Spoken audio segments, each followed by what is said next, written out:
What's going on? What's going on? It's your boy Icon E, and we here on 95 South Podcast once again. First and foremost, I want to thank God for this opportunity because without Him, it would be no us to be able to come on here to have these great interviews, to be able to have these great conversations. And you know what I'm saying? And I always, you know what I'm saying, my pleasure to introduce my co-host, right hand man, you know what I'm saying, your baby mama's favorite host, my man King Jacob. What's going on, Doc? Man, what's going on, people? Thanks for tuning in once again, man. Glad to be in the land of living, man. My saying is, you wake up, you got a chance and a choice. Oh yeah, oh yeah, oh yeah, definitely, definitely, definitely. So basically, so before we get into who we have on here today, I just need to make a quick couple of service announcements. That we are sponsored by or affiliated with Village Global Network, 810 Studios, our Roku channel, um, She Real Radio, and you'll see a plethora of other different radio stations. We got like 9 radio stations that we affiliated with whatever. So I will have those going across the screen throughout the episode, and I may announce them a few throughout the episode so people know who we are affiliated with. So getting into the actual interview itself. So today we have a different type of guest, but we have a special guest. This young man is actually running for mayor in New London, Connecticut, and basically we wanted to have him on here to, we about to get into political season in a lot of cities and a lot of states around the country. So we wanted to have this man on here because he is a man of many hats. I'm gonna let him get into his story a little bit more. And he has a unique name, or whatever I was telling him before the show. He has actually a unique name, but we kind of laughed about it. And his name is Leon Eddie Long. I said if you just say Leon Long, it sounds like a South Baptist preacher. But welcome Leon Eddie Long to the show. Well, thank you guys very, very, very much for having me. It is an honor. I've heard a lot about your podcast, and so I'm glad to finally get a chance to join you guys. And yes, I do have a very unique name, but my middle name is how I got my nickname. So when I was a kid, just to start with that, when I was a kid, I had a widow's peak. If we all remember Eddie Munster from the Munsters, and my sister and my mom nicknamed me Eddie Munster. And that just kind of stuck. And we see that the widow's peak is gone, but the nickname is still there. So that's where the name Eddie comes from for me. My first name is Leon. Yeah, that's my Oh, dad's name. okay. That's a great story. Great story. So basically, this before we get into questions, because I know my partner, he probably slobbering at the mouth, ready to ask some questions or whatever, because he's a big political guy. So before we get into the questions, let's first get into your background so people understand who you are as Leon Long, and because I know you wear many hats. Basically, you are promotions manager or marketing manager for the third largest media company in America, Cumulus Media, and you also bartend. So that alone, I know it takes a lot of your time. So kind of get into your story, get to this point where you actually, at this point now where you actually running for mayor. Sure. So yeah, I do wear many hats. Thank goodness I have a big old head for them to all fit on. My main job, my profession is in radio, like you mentioned. I do work for Cumulus Media. Um, Cumulus Media New London is the market in Cumulus Media that I work for. So that is the cluster of radio stations in our state, and I've worked for them for almost 8 years now. And I was recently promoted to promotions director, like you mentioned. So I organize our events and arrange all of our events. If you want the radio station to be present at one of your events, it would be me that you deal with once a contract is signed, etc. I don't do sales. Um, and so it's fun. And there's also the social media aspect to it as well. So working in radio keeps me in touch with people. I'm always in crowds of people listening and hearing, which is one of my favorite parts of my job. But I am a creative person. I went to school for graphic design and advertising, and so I got to study advertising a lot, and that is one of my biggest passions. And so working in radio allows me to explore that, and I can still do graphic design at my daily job in radio. So I can do both. I can be out there with people, but I can also be in the office and doing what I love, which is creating. And so another thing I do that keeps me in the crowds is bartend. I've been bartending for probably 10 years now, I think, maybe a little more. And I've always loved it. I always love that it keeps me very in tune with the community.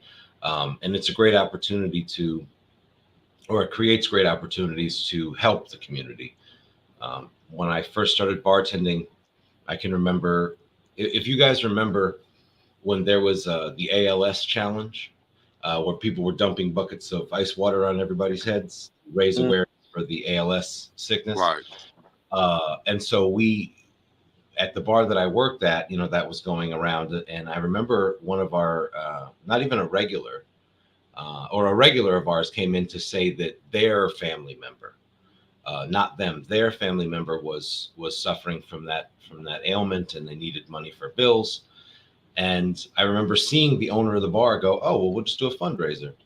So that was that. So I hastily put together a fundraiser for us, and we had this event. I think it was 2 weeks later, and we raised like $1,300, $1,500, something like that.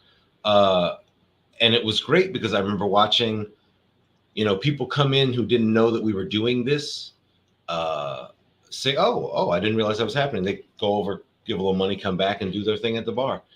And it just showed me, how it was nice. It was proof that there was good in the community. I needed to see that at that time. And so that always stuck with me because, going back to politics, if you want a politician to make change, it's going to take time. Usually there's committees to go through. There's a lot of processes. There's a lot of, like I said, committees. Then they want to sign something, amend it, bring it back to committee. And it can be a process. And sometimes you just want to get the job done. Not cut corners, not go by the book, but just there's got to be, you just want to get the job done.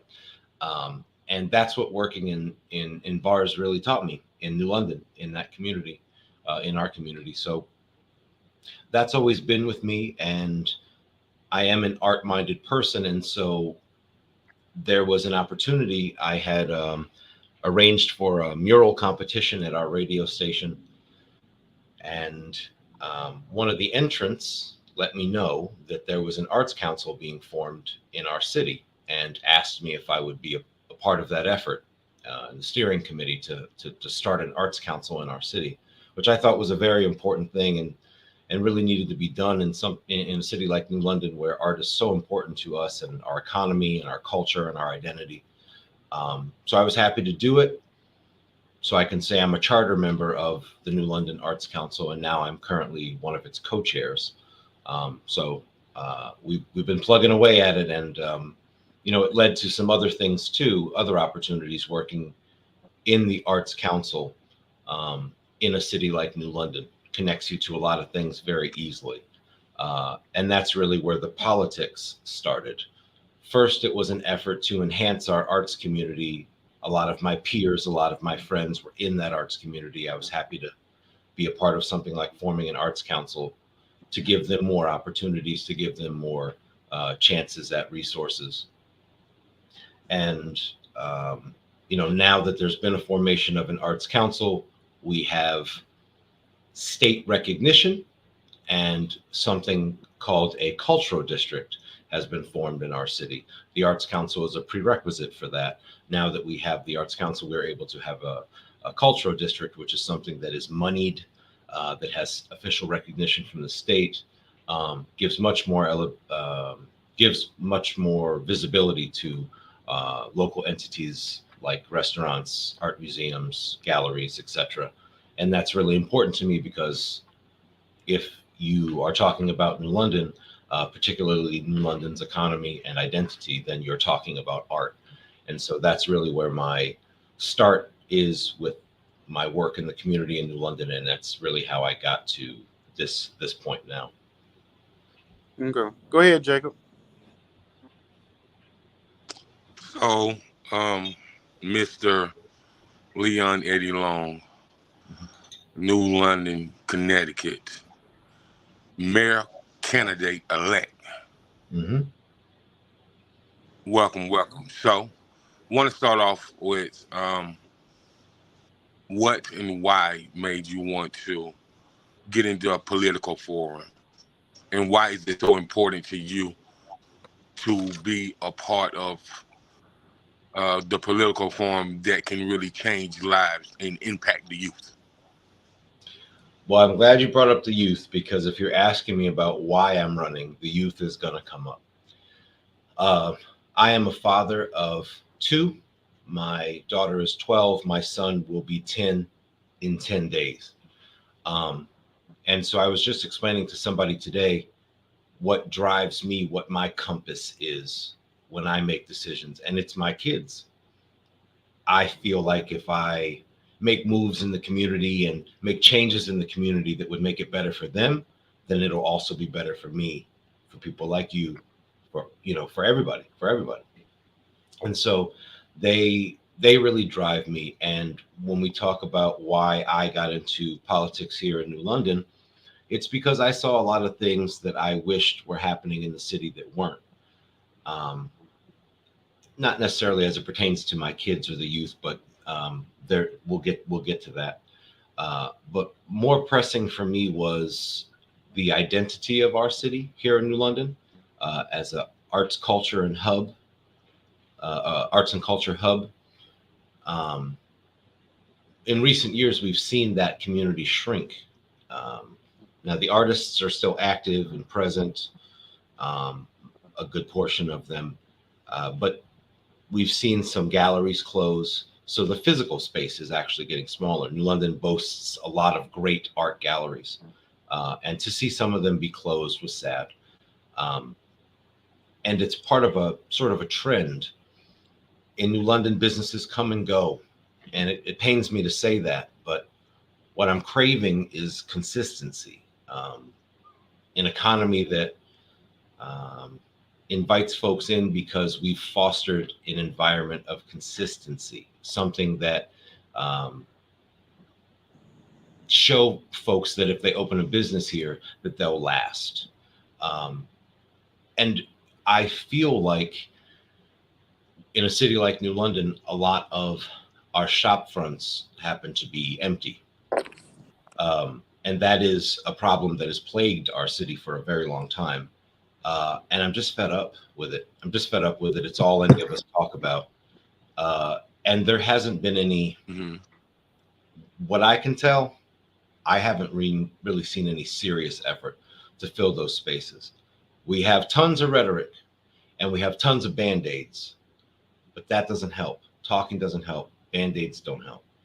I want structural change. I want us to change the way we do business. Because of the empty shop fronts, I believe that creates hesitation for businesses to take a chance on New London. But I have to give credit to the many businesses that have been springing up here in New London. There have been lots of grants going around. Of course, there's never a shortage of entrepreneurial-minded people, and God bless them that they want to take a chance on our city. That's all I could ask, is that somebody would take a chance on our city. So we're very thankful to them.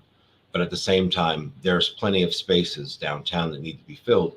And that really is one of the main things that drives me. And just to say, one more thing about that, we have enough empty spaces that it should warrant another look at how we approach it, and serious effort should be given to reforming the ways we have tried to fill those spaces, because they're not working. And so that is a lot of what I intend to focus on in my rhetoric during the campaign. And certainly when I win, I would like to talk a lot more about those spaces. And then there are other things as well, like housing and, problems with addiction in the city. But if you want a chance to chew on some of what I just said, go for it. Well, before Right, Jacob, right, before right. So, uh, you, d- before you, go ahead. I wanted to touch on something real quick.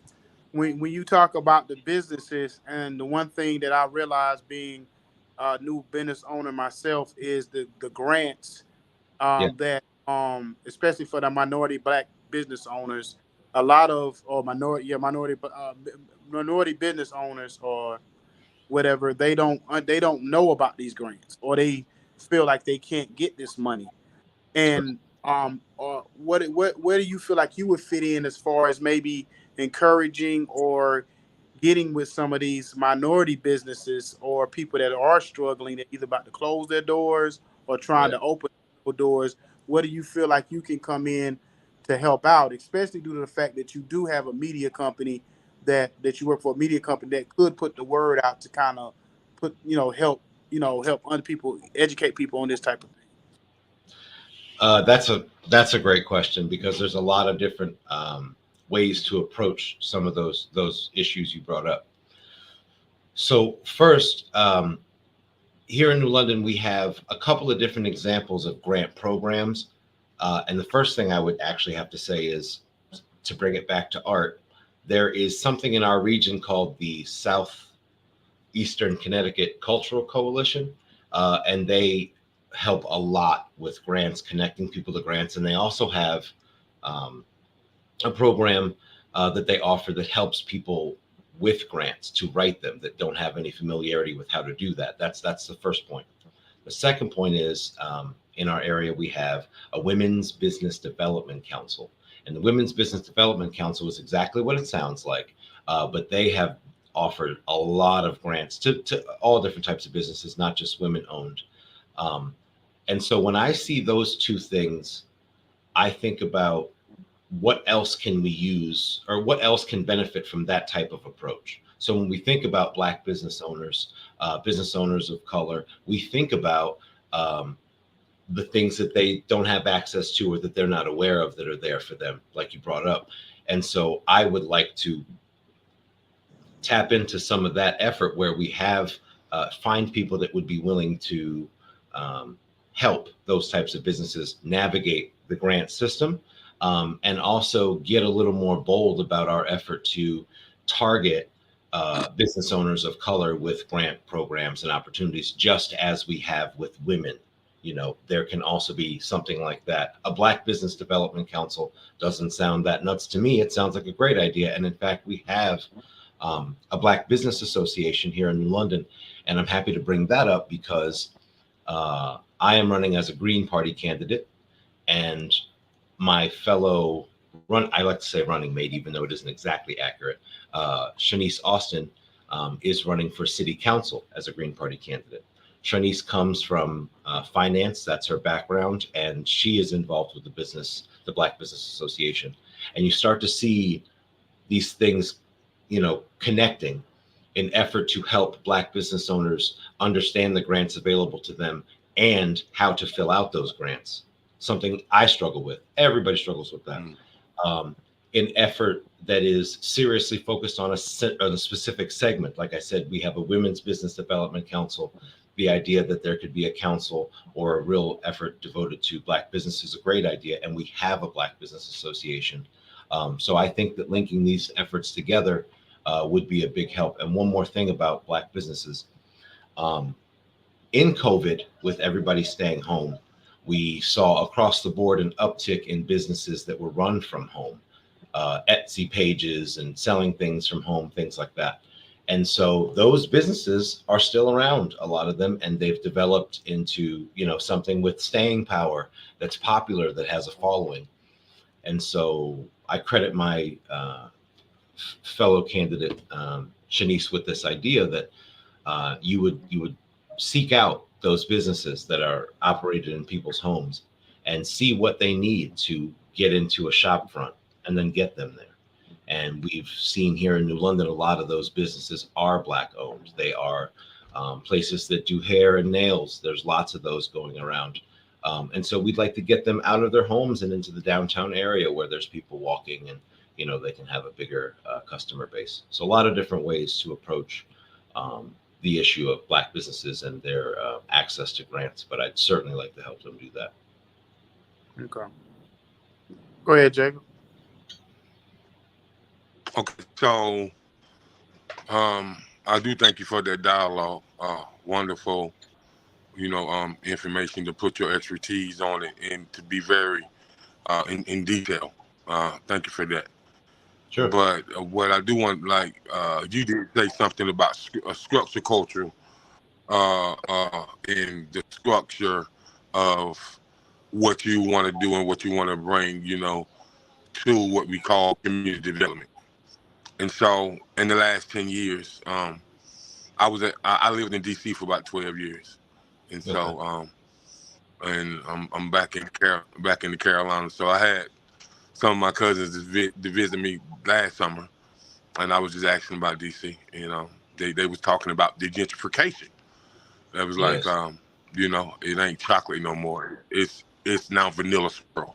So and with Yeah. that being said, man, yeah. So with that being said, the gentrification has hurt a lot of Black business owners, and a lot of people through the gentrification, through the subsidized housing that they had, where it was modern day Black families still there, and people know people way back from like the great grandmama fed this grandmama kids, and everybody was just family connected. And so with the gentrification, a lot of people have been forced to move out to the suburbs. So how do you think that you can clean up what the gentrification has broken when it comes to, the culturalized people and how they feel about, the local government just pushing them out when they feel like they built structure amongst one another? Oh, I love that question. So I hear you. And let me start with gentrification is plaguing New London, Connecticut as well. This is not my first race. I ran in the previous election as a city council candidate. And I like to boast about one of my favorite moments from that campaign, although I lost. In a debate, I brought up gentrification. And in a debate, you can offer a rebuttal, and if you'd like to respond to something somebody says to you. And it was a pretty easygoing debate. Nobody asked to use a rebuttal, except for one sitting city councilor when I brought up gentrification. He brought up his opportunity to rebut what I said so that he could say, this isn't about gentrification. But it is. He got defensive because it is. And so ways to combat that. Well, it is a nationwide problem, and so is gerrymandering. We can get into that maybe in another episode. But keeping it local here in New London, yes, gentrification is a problem. Yes, there are things in place now that could continue the problem that gentrification brings if we don't address it.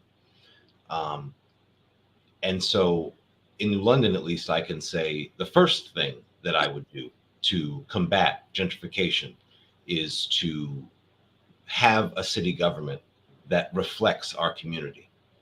And I don't mean nationality wise or, we have a diverse city council in New London in terms of nationality, but I want a diversity of ideas. It's not enough that some of our city councilors are Black and some of them are Hispanic. That's fantastic. But you know what? This is New London. We're a diverse city. Our city council should look like that. But the ideas that come from that city council don't reflect our community. They're not hearing all sides. And so I think I know why. The city council is, of course, elected by residents of New London. So they're all, residents of New London, and they should hold that position. But they don't have all the power. City governments are made up of agencies, departments, and those agencies and departments are run by people that are installed by the mayor. And New London, like many cities, has a charter that says that if you are to run our city departments and agencies, you should live in New London. There's very clear language about this. But in New London, our mayor has appointed a few people to some pretty important positions that don't live in New London. They could love New London, they could work in New London, but they have to live here, and they don't.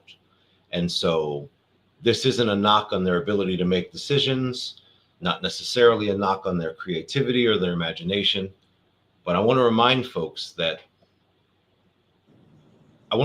what it looks like for our mayor to install people into positions of power that shouldn't have those positions of power. It looks like he's creating loyalty, because you both don't live in New London. If I become mayor of New London and I give you both a job, and you know damn well you shouldn't have that job, but I'm the one who gave it to you, how often will you buck me? How often will you tell me no? Because I gave you your job, and I'm also the only reason you have it in the first, or can have it, or you know what I'm saying. It creates loyalty. It's not a good look. He's surrounded himself with people who owe their job to him, so he won't get a lot of pushback. Now, you couple that with a one-party rule in our city government, which is to say, and nothing against a single Democrat, this is just facts. He is a Democrat, and the entire city council is a Democrat. And so not a lot of room for disagreement there. Feels weird for them to not be in lockstep with their leader. And so why is that important? If you have a person in power who is surrounded with people he's appointed that are loyal to him, and also surrounded by people who are supposed to be keeping him in check but share a party affiliation with him, it feels like my way or the highway. And if you have that type of a support system, we'll call it, I'm putting up quotes for people who aren't watching the video. If you want to have that kind of support system around you, then, like I said, a lot of new ideas don't get in, and it starts to be hard. It starts to feel like for the people who haven't voted for him, that their opinion will never matter, that he's not there for them. And that is reflected in numbers. In London, in the last two elections, less than 20% of our registered voters came out to vote. Less than 20%. So there is 80%. Wow. Yes. Wow. So 80% or more of our registered voters feel like their opinion doesn't matter. You know what I'm saying? And so if I can become the mayor and right the wrong and install people from this city into these positions of decision-making, positions, then our policies would start to reflect more what the neighborhoods really need. And to go back to gentrification, what those neighborhoods really need is more opportunities for the Black and brown residents that live in them to come up. Because when you are inviting very expensive apartments into the city, introducing very expensive apartments into the city, which is what our mayor's done, you raise everybody's rent. And that's where we're at now. So gentrification is real. It's a national problem. And so that means that it's a problem in New London.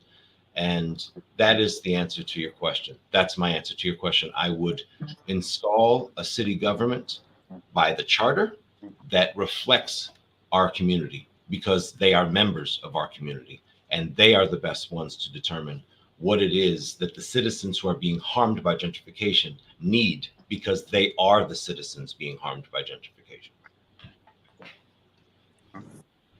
Okay. So now this next question is a two-part question, and Mr. Mayor-elect, after you answer, I want my business partner, I can't either chime in on now. Once elected mayor,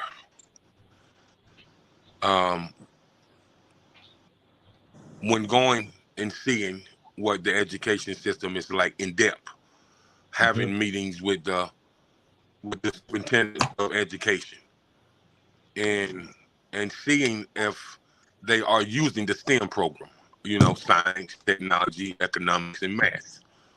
And If they're not, how would you use your position as the mayor to leverage for the education system to use the STEM program more?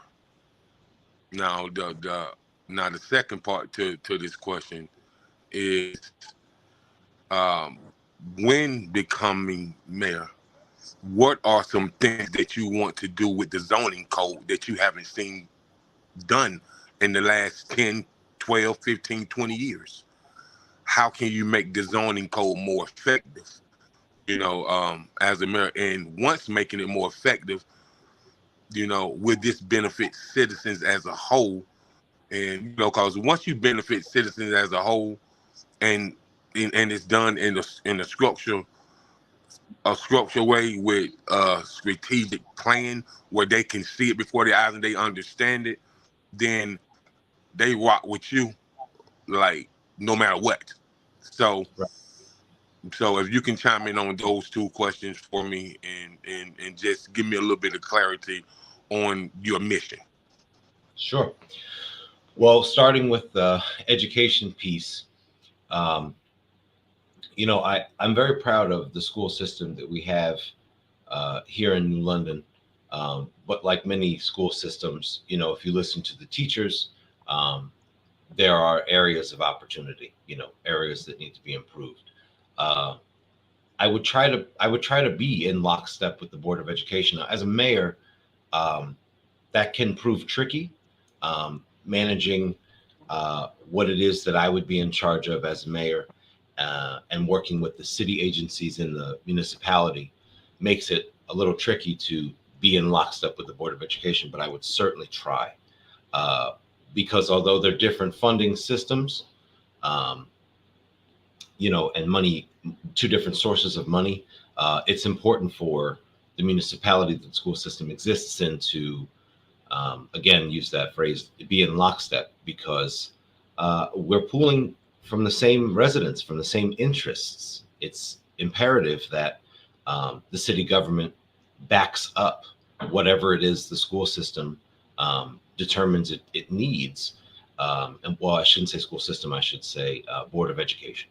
Um, and so at least keeping in touch regularly with the president of the Board of Education, um, it is something that I would really encourage, because the needs of the school change. And so the best chance I have to make sure that they have what they need, is to really trust in and listen to the Board of Education, because it is obviously their sole purpose to make sure that the school system runs properly and has everything it needs. Um, and then as for zoning, the planning and zoning in New London is a very funny issue, because everybody has ideas on how to fix our issue of empty buildings. But in the community, everybody has ideas, but it's of course up to the city government to do something about it. And it's go back to a point I made before. Without a lot of room for new ideas to get into city government, there's stagnation and complacency, and it's hard for things to get done. So the first thing is to make it known that we are open up to new ideas on ways to, positively impact our biggest issue, which is the empty shop fronts. To give an example, we have a historic district. Our downtown area, our main strip downtown, is also a historic district. And so that comes with it a lot of regulations and things you wouldn't really necessarily consider right away when you're looking to change and grow.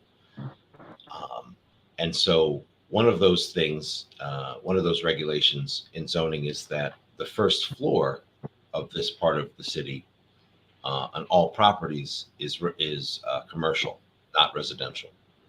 So it doesn't seem like something that's that big of a deal. It seems like it's kind of par for the course. But there has been a new apartment building erected downtown, and the first floor is going to be residential. And the idea is that you don't want to break up the visitors' pathway of shopping and enjoying the city with residential. So that was a contentious issue, and the decision was made to go ahead and make it residential. So some people are really not happy about the appearance of that building and the function of it. And so second thing I would do is stick to the rules already in place where they work, and then figure out what doesn't work and change those. And again, to figure out what rules those are, it's about listening to those in government who are tasked with paying attention to those things. That is the role of the mayor, to not so much micromanage the day-to-day operations of the city, which is something we see a lot now, but rather to install the right people, which means people from New London, to oversee these entities, these agencies, these departments, and try your hardest to work with them and include them in some of your decision-making processes so that you can get it right. Because I don't know every damn thing, and it's okay to admit that, but that's why you want to install those people around you that can give you that information and help you along in those processes. But yes, I'm glad you asked about zoning in New London, because it is something that comes up pretty frequently. Okay, appreciate it. Icon. So basically, I also understand that you have a transportation issue also in the city, as far as not having enough of it for people to necessarily get around. So is that meaning?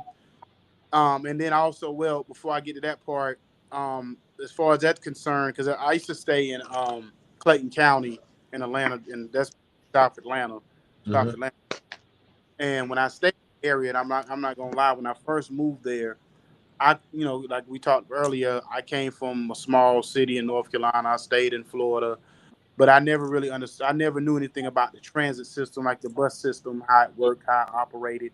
And at the time, they voted it out of that area because people didn't show up for the town meetings to vote.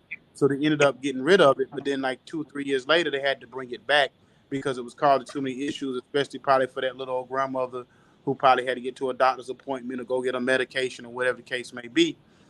And Atlanta's gotten so big, you still have those type of issues of people getting around at doctor's appointments and stuff, even though they have transportation companies that kind of service that particular thing. So for Right. you, is it about you just implementing and throwing money behind and putting money behind a transportation system? Is it a voting process? How would it work in your situation? Well, there is there is a knee-jerk reaction to throw money at every problem, isn't there? And sometimes that's just what the doctor ordered, and other times a more creative approach is needed. Um, it sounds a little corny, but I love new ideas. I really do, because if somebody speaks up and offers an idea, a solution to a problem, it isn't out of left field. You've got to trust that they've thought about it, and that is the best they came up with the issue at hand, and you want to try to explore it because it's probably going to work. If you're asking interested people in the problem that you're having. And when it comes to transportation, sure, in New London, we are a walkable community. So transportation is a very big issue in New London. We like to think that, we are a comfortably walkable community. There was a recent effort to put more bike lanes. I have to say, the incumbent mayor that I'm running against, he himself is an avid bike rider. It's prominent in New London. I have been a non-driving citizen in New London for the last several years. I recently got my license again. But I benefited from what's been done in New London to make us a walkable community. But when it comes to the issues of public transportation, sure. I mean, because New London is configured in such a way that, there's a downtown area where there's a lot of commerce and business, right? And then more residential on the outside. So if you're looking to get into the city and you don't have a car, that's it. That's the problem you're talking about. On the other hand, whether you live downtown or just outside of downtown, our hospital is not that close. I mean, it's comfortable enough. If you're lucky enough to be able to drive to the hospital, then it's really not that bad. But realistically speaking, somebody with an ailment that doesn't have a car. If you live downtown, I mean, it's a really big deal. And so, just as I would with, with city agencies, government departments, you want to sit with the staff, not the heads, the staff, if you can, of these organizations, businesses. Here in New London, there's lots of different departments that I would have to work with, but I would really like to hear from the people inside of the departments as well. Of course, day to day, I'm working with the heads of it, but the people in those departments making it go, they are who I want to hear from, because they are the ones who know the issues. And in the issue of public transportation, that's the approach I would take. Not knowing all of the issues that befall us, I would certainly ask the staff first, and see what the general consensus is. And then I would probably work with the leadership to see how to make those changes that their staff is asking for happen. So let me ask you another question. So basically, you said last election you ran for city council, right? And the numbers in the city itself were so low that the people came out to vote. What would be your approach, or what has been your approach so far? Is it more grassroots? Is it using the media? Is it what is your approach this time to really, because we noticed, like, if you watch like P. Diddy, like years ago when he was really campaigning, when Barack Obama was running, and he did everything he could and was all over the place trying to get people out, even if it took them to go pick them up in buses and shuttle them to the voting booths and the whole thing. So what would be your approach to really, really get people involved to come down and to vote this year? Sure. So first of all, I have to say I've been really encouraged because as the campaign rolls on, you talk about this stuff more and more with people, and a lot more people than I thought already have expressed to me, I don't vote, I've never registered, I'm going to vote for you. So the answer is to appeal to them honestly. That's what you have to do, to make them understand that why they stay home. Number one, maybe they got to work. We get that. But I think that majority of the people who stay home do it on purpose because they really feel like, what's the point? They're not going to listen to me. I've tried over and over. They're just jaded. They're discouraged. And that really has to stop, because I mentioned gerrymandering earlier. The only way to combat that is to overwhelm the system. Sorry if that sounds radical. More of us have to engage and vote and participate. They can manipulate those districts. They can manipulate the game, because the game we're giving them, the board we're giving them, is so small and easy for them to manage. If more of us were voting, it's harder for them to do that. So we have to overwhelm the system that they're operating in, because they've totally taken over the system. And so in New London, it's not so extreme, the reasons why, but that point about them not being engaged in participating in our elections, that's really what I want to drill down on. And so honest messaging with them about how you understand that they're staying home, some of them on purpose, and why, I think is important. And reminding folks that, they do have the power. The mayor that I'm running against now is running for his third term. And so he has a whole collection of endorsements and people that have supported him forever and all of this experience. But what has it got him? It's got him 1/5 of our voters. So all of the endorsements, all of the, track record, he's not getting anybody new on board. You know what I mean? So if he stays in power, my fear is that the electorate will shrink even more. People will become less engaged, and the power will stay right where it is, because the little people that are engaged will keep giving it to him. So my job now as a candidate is to appeal to those people who have not been engaged, because just some simple math, we're talking about less than 20% of the people that are registered to vote are putting these people in power. If I can appeal to half of the people that have been staying home, I will have twice as much support as the people in power now. That's how uneven it is. And so it is to express to them that I know why they're staying home, and I know why. And then it is to uh,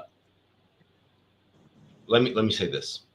The other candidate, Shanice Austin, who's running as a city councilor for the Green Party alongside me, um, had this great idea from one of the jobs she's had, where every once in a while the company will sit down, its leadership will sit down and come up with a new way to try to make its staff fall in love with the company again. Like, what can we do to re-engage? Not disingenuously. I mean, what can we is there a need that needs to be met? Is there something that our staff has been asking for we could change? Things like that. And I really like that, because if you take that to the level that I'm trying to be on, in municipality leadership, I believe that the way to get a city to fall in love with itself again, or a good way to do it, is to demonstrate for that city that it can do something it thought it couldn't do. And in New London, Right. two of those big things are filling empty shop fronts and re-engaging an electorate, because 80% of them are staying home. And so we have this long history, because of our mayor being in office for 2 terms. It feels like a long history of putting people in power in New London, again, that aren't from here, that don't live here. They shouldn't be in those positions, whether they, really love this city or not. It really doesn't make a difference to me. It's not right. They shouldn't be there. And so there's a steps to the process. Engaging with those folks that haven't been participating, making it clear that you'd like to put folks like them who are from here in positions of power to help make decisions for them, I think would go a long way, and hopefully would convince them, let's give him a shot, because he wants to give us a shot. So one last question: what's a must do and a must don't that you learned when you was running for city council that you can apply in this election? That's a great question. And so I'll admit, it's a little embarrassing to admit, but I know that I didn't speak to as many people as I could have in the last election. I'll give myself a little bit of an out and say that in the last election, I joined pretty late. And so maybe it was a timing thing, but this time around, I jumped in a lot earlier. And I really would like to talk to more people, those pockets of the community that I didn't speak to, the areas in the community I didn't go, because that's what I'm talking about when I say, 80% out of the electorate is not participating.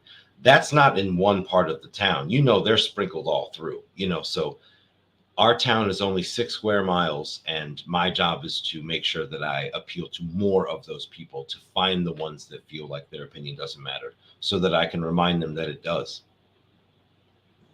Oh, and so so that was a long way to get to the answer. Talk to more people is the number one thing that I want to do this campaign, that I didn't do last campaign. And the don't was I said the don't do it all. Like, people are like, ooh, can't believe I did that.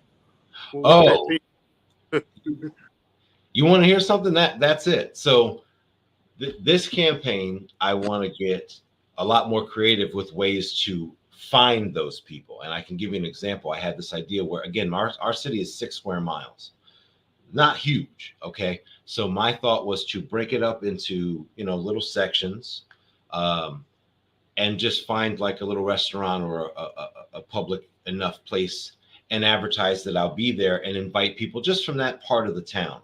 Because you can't get the whole city to come to every event. So if you lay out a list of events that people can look to down the calendar and know they're coming, and say, oh, well, he's going to be by the beach on this day, and he's going to be downtown this day, and he's going to be over by the residential side of New London that day, and he'll be in Hodges Square, which is where I live in New London this day, which is kind of off the beaten path. those types of things. So I feel like that's a little bit more of an effective way. So that's something I want to do that I didn't do last time, if I'm answering the question right. And certainly the don't is limit myself on who I'm going to talk to. I really would like, it sounds crazy, but I'd really like to engage everybody in the city, because I mean, some people are just not paying attention, and you can't really blame them. They think their opinion doesn't matter. Go ahead, Jacob.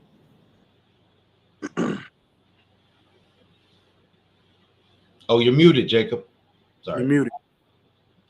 Oh, sorry about that, gentlemen. So, a couple questions for you. Once elected, what is your strategy to get people to come out to city council meetings, county council meetings, and school board meetings? And that next question is, once elected, how important will it be for you to explain people that they need to become a member of your local chamber of commerce and find out the bullet points that they need for their business to make their business thrive, and just to learn out what's going on, because things change with your local chamber of commerce all the time. There's always new city grants coming in. There's new county grants coming in. There's new education grants coming in. There's new agriculture grants coming in. There's new business grants coming in. All the above. So, you know, how would you kind of strategize on that to let these citizens understand that you've been missing out on tons of information and tons of ways that you can make your business thrive and achieve greatness within your business? So forums, I love forums. I love akin to like a town hall, like where you invite the folks in. That isn't common. I mean, I'm not running for U.S. Senate, and the reason that a town hall happens is because they leave the area they're representing for long periods of time, and they go work in Washington. So they make the most of their time home, and they have these kind of town halls. And I think that's great. That's the way the system has to work. They've got to go to Washington. So when they come home, they have these town halls. I don't see why an incumbent mayor can't have something like that while he's in office. What are you afraid of? Let me hear the heat too. I'm not looking to put people in power that won't challenge me. I, in fact, am looking to put people in power that will challenge me, because they'll be from here and they're all just trying to do what's right by the community. I'm going to miss some things. Maybe I'll have an approach for a certain part of town, and somebody who's from that area says, you might want to do that this way. Okay, great. If that's going to make it work, I'm glad you gave me that input. I'm not so cocky that I don't take criticism. That's not how things work. So to encourage people to go to those meetings, it starts with the campaign, really showing people that I think if you haven't been engaged, I don't believe that you should think your opinion doesn't matter. I really want you to get back into thinking that you're a part of this city too. And then continue that on by inviting them into City Hall. It's our house. I like to call City Hall our house. The mayor's office is in it, but it ain't his house. It's our house. If I'm sitting in the big chair, that's my office, but this house is your house. You know what I'm saying? Right. And so that would be my messaging around something like that, to invite people into not just meetings with me or municipal meetings, but encourage them to really see the importance of weighing in, not just once with a vote, but after that. You brought up Barack Obama, who I love and adore. And I would have voted for him a third time if I was allowed to. But in all seriousness, we saw one thing that happened with him. His star power was so great. We had so much faith in him, and we were so proud of him.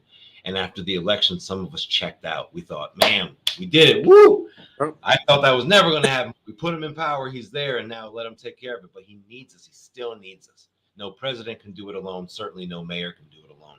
So I would really try to remind folks all along the way that I want to hear their opinion, because it's important and it makes things better when it comes to something like a school board meeting, etc. And then you asked a question about getting people to engage. I come from marketing. There are very basic rules to marketing that apply to other things in life as well. And one fun one is in marketing, in visual ads, you want to show faces. You want to see faces. When people are scrolling on the internet, or on social media, it is the ones, the posts with faces that get the most engagement. They get the stops, and people will look at them. They'll explore them more. And so, why am I saying that? Because it's basic marketing. Um, if you want folks to engage in something like a school board meeting, don't make the school tell them to do it. Make videos with the youth asking for the grown-ups in the community to engage. The students are the ones we're there for, right? And we make all the decisions for the money for them. But just like I'm asking for people who live in New London to be in the city government to make decisions for the city, give the students more of a voice. Just like I brought up staff in a company, or members or staff in an agency in the city government. Talk to them. They're doing the work. They're on the quote unquote front lines. They know. And then it's up to the leadership to communicate it to the mayor for change, or communicate it to the superintendent. Give the students more power, even if it is just, in marketing campaigns to get folks to engage in something like those meetings. But I think we can ask a lot more of our students, and not feel bad about it, because they'll be happy to do it. They want their voice to be heard. I did a lot of work with students in schools last year in some art programs, and one young man was very vocal with us about how he felt their opinion doesn't matter because they're students. And I thought, that's heartbreaking, because it's all about you guys. That's right. Icon, that's all I have, man. Well, sir, I'm going to thank you for coming on. I do want to ask one question, though. With you being a bartender, like, you feel like you're going to be safe or be okay to continue bartending after? Because I know it's going to be some people that's going to be tap you on the shoulder. Like, listen, after you give me my beer, my drink, let me ask you about this, that, and the third. Yeah. That's a great question. So I've been getting that question a lot. And a lot of people's consensus is you should still bartend one night a week. And that's fun to entertain now. And I'm not necessarily opposed to it, but in all fairness, I don't know that the time would allow it. And if I determine right away, that that's not something that I can do, then I won't, But it's a fun concept, because you're exactly correct. It would be a lot of, one Corona, please. And then I give them the beer and they're like, hey, while I have you, I want to talk about this pothole in front of my house. Like, well, I can't go fix it right now. I'm behind the bar. But yeah. That is a funny concept. Yeah. Does mayors get like security to go around with? How did that work in a city like yours? Do y'all get security? We don't get security. We get a nice vehicle that we can drive. I can tell you that the office is really nice, but no, we don't get security. Okay. Yeah. And then so will you still be able to work for Cumulus and do the mayor thing at the same time?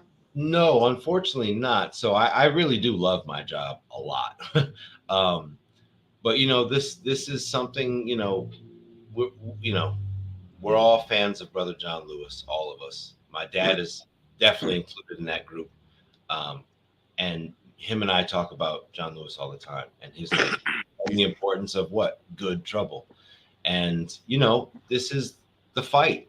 There's changes that need to be made. And I do love my job, but in reality, I see a real high list of challenges to be addressed. And so it's time to maybe step away from that and make some good trouble. And if I'm not lucky enough to win, of course, I'm going to be happy to stay in radio. But yeah, that's the reality. If I become the mayor, I'm not going to be able to do that anymore. It's going to be all hands on deck for sure, because I've got some serious plans. Okay. Well, like I said, I appreciate you coming on. Before we leave, everybody follow us at on Instagram at Icon E19 and King Jacob 1974. And Mayor, we're gonna ask you to let everybody know where they can follow you at and ask any questions or keep up with your campaign. Sure. Well, I wanted to give one little. I just wanted to make one little thing a notice here. So this pin that I'm wearing right here, this pin, I know you can't see it, but on this pin is a picture of George Wallace. This is an actual George Wallace for president campaign pin. And for the listeners who aren't aware, George Wallace is the first candidate to run for governor in America that actually ran on segregation after segregation was ended. George Wallace was a terrible person. But I wear this pin sometimes because it was designed by and made by somebody who never wanted to see people who look like me or people who look like you guys vote, let alone run. And I love to wear this to campaign events when I'm running, because it's proof that, you know, there's been progress made. And it's just a little anecdote I wanted to share with you guys. But of course, there's still a lot of work to do for us to really feel like we live in an equal society. All that being said, you can find me on Instagram at longshot3. It's longshot, one word, .3. And my campaign website, where you can find a lot more information about me, about some of the positions that I have. Of course, there's donating on there, and some pictures of my beautiful kids, is leon4newlondon.com. That's Leon, the number 4, newlondon.com. Okay. So one last question. Yeah. When you do win, because I feel like, you know, you definitely have a great chance to win. Moving forward, is your goal to become a governor or a senator at some point? You know, it isn't. I have no problem answering that. The answer is no. You know, because I'm happy in my life. You know what I mean? I love the work that I do in the community. And I feel like winning the mayorship was just a continuation of that. I just told somebody, I feel like it would just give me the ability to do more of what I've been trying to do. Which sounds really great, because New London is a great city and it has a lot to offer. And I want a chance to positively impact it. And I look forward to a chance to do that as mayor. Okay. Sounds good. Well, we appreciate you coming on. You gave us a lot of great answers, and you didn't, you know, shy away from anything. So we definitely appreciate that, or whatever. And, you know, anytime you want to come back on, when you're closer to the election, we'd love to have you. Sure. Give us an update, you know, of course, on what's going on. And we wish you all the best. I appreciate you guys. I'd love to be back on closer to the election. Sounds great. Let's put it on the books. And thank you guys for coming, or for having me. I'm sorry. Yes, sir. Yes, sir. Appreciate it. Appreciate everybody coming on. Kimmy, Village Network, all our affiliates, 810 Studios, T-Real Radio, and all the radio stations involved in the 444 countries. So we appreciate everybody. Everybody have a blessed night. Thank you, guys. We got the good vibe, got the 1942 pouring in my cup. In the session, real loud, good gas, yeah, you know we about to roll it up. Bring the bottles to the section, big tab, go ahead and just live it up.